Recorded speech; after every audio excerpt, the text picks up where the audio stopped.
कांग्रेस के प्रदेश अध्यक्ष माननीय गोविंद सिंह डोटासरा जी ने भाग लिया और वो अभिभाषण पर बोलते बोलते ट्रैक से आउट हो गए और उन्होंने एक स्तरहीन टिप्पणी की कि देश के गृह मंत्री जी यहाँ सिपाहियों को प्रमाण पत्र बांटने के लिए आए। अरे गोविंद सिंह डोटासरा जी, ये सिपाही हैं जो आपकी सुरक्षा में लगे हुए हैं। अमित शाह जी उनका मनोबल बढ़ाने के लिए राजस्थान आए, तो आपको तो धन्यवाद देना चाहिए था। लेकिन आपकी विकृत मानसिकता का ये परिचायक है। कांग्रेस की मानसिकता ही ऐसी है कि वो हमेशा प्रदेश विरोधी और देश विरोधी बात करती रही है। आपकी कमजोर सोच का परिचायक है डोटासरा जी, आपसे ऐसी उम्मीद नहीं थी। विश्नोई समाज हमेशा खेजड़ी के वृक्ष को बचाने के लिए खड़ा रहा है। प्रदेश की सरकार ने खेजड़ी के वृक्ष के संरक्षण के लिए माननीय मुख्यमंत्री जी के नेतृत्व में बहुत ठोस कदम उठाए हैं। प्रदेश के मुख्यमंत्री जी हर विषय को गंभीरता से देखते हैं। खेजड़ी हमारा वृक्ष है और विश्नोई समाज का खेजड़ी बचाने में बहुत बड़ा योगदान रहा है। नमस्कार, इस वक्त हमारे साथ मौजूद है गृह राज्य मंत्री जवाहर सिंह मैडम। खास बात करें जवाहर जी, आज सदन में कई मुद्दे उठे, जो सिपाहियों वाला मुद्दा है उस पर आप देखिए, माननीय महामहिम राज्यपाल महोदय के अभिभाषण पर वाद विवाद में कांग्रेस के प्रदेश अध्यक्ष माननीय गोविंद सिंह डोटासरा जी ने भाग लिया और वो अभिभाषण पर बोलते बोलते ट्रैक से आउट हो गए और उन्होंने एक स्तरहीन टिप्पणी की कि देश के गृह मंत्री जी यहाँ सिपाहियों को प्रमाण पत्र बांटने के लिए आए। अरे गोविंद सिंह डोटासरा जी, ये सिपाही हैं जो आपकी सुरक्षा में लगे हुए हैं।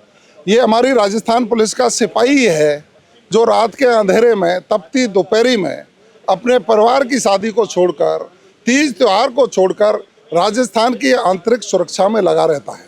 और उस सिपाही को नियुक्ति पत्र देने के लिए प्रदेश के मुख्यमंत्री जी उनकी हौसला अफजाई करें। देश का गृह मंत्री माननीय हमारे परम श्रद्धेय अमित शाह जी उनका मनोबल बढ़ाने के लिए राजस्थान आए, तो आपको तो धन्यवाद देना चाहिए था। लेकिन आपकी विकृत मानसिकता का ये परिचायक है, क्योंकि कांग्रेस की मानसिकता ही ऐसी है कि वो हमेशा प्रदेश विरोधी और देश विरोधी बात करती रही है। हमारे जांबाज सिपाहियों के बारे में आपके द्वारा की गई इस तरह की एक हल्की टिप्पणी निश्चित रूप से आपकी कमज़ोर सोच का परिचायक है।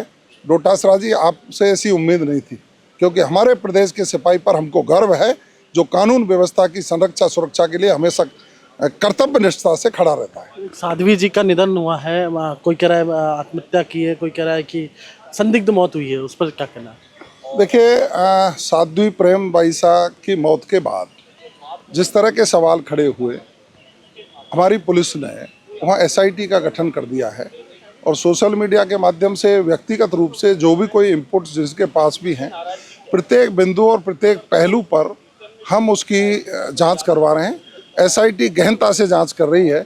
मैं इतना ही कह सकता हूं कि SIT की जांच के बाद जो भी नतीजे आएंगे, हम दूध का दूध पानी का पानी करेंगे।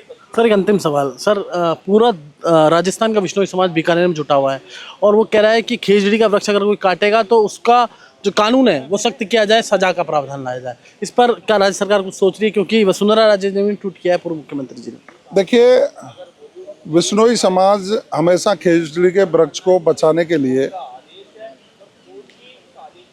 खड़ा रहा है और माँ अमृता देवी को मैं प्रणाम करूंगा कि उनकी शहादत भी हुई। प्रदेश की सरकार ने खेजड़ी के वृक्ष के संरक्षण के लिए माननीय मुख्यमंत्री जी के नेतृत्व में बहुत ठोस कदम उठाए हैं और हमारा ये संकल्प है कि खेजड़ी हमारा वृक्ष है राजस्थान का, उसकी संरक्षा सुरक्षा रहे, इसके लिए सरकार हमेशा कृत संकल्पित रही है। वो कह रहे हैं कि पहले सजा का प्रावधान था वो हटा दिया और पैसे बढ़ा दिए। पैसे तो कोई भी चुका देगा वृक्ष काटने के लिए। मैं कह सकता हूँ कि राजस्थान की सरकार और प्रदेश के मुख्यमंत्री जी हर विषय को गंभीरता से देखते हैं। खेजड़ी के संबंध में भी उन्होंने कैबिनेट में और सरकार में निश्चित रूप से उसका संरक्षण हो, ये हमारा ध्येय है। खेजड़ी हमारा वृक्ष है और विश्नोई समाज का खेजड़ी बचाने में बहुत बड़ा योगदान रहा है। निश्चित रूप से हमारी सरकार भावनाओं का ध्यान रखते हुए खेजड़ी वृक्ष के बचाने के संकल्प को हमेशा पूरी कर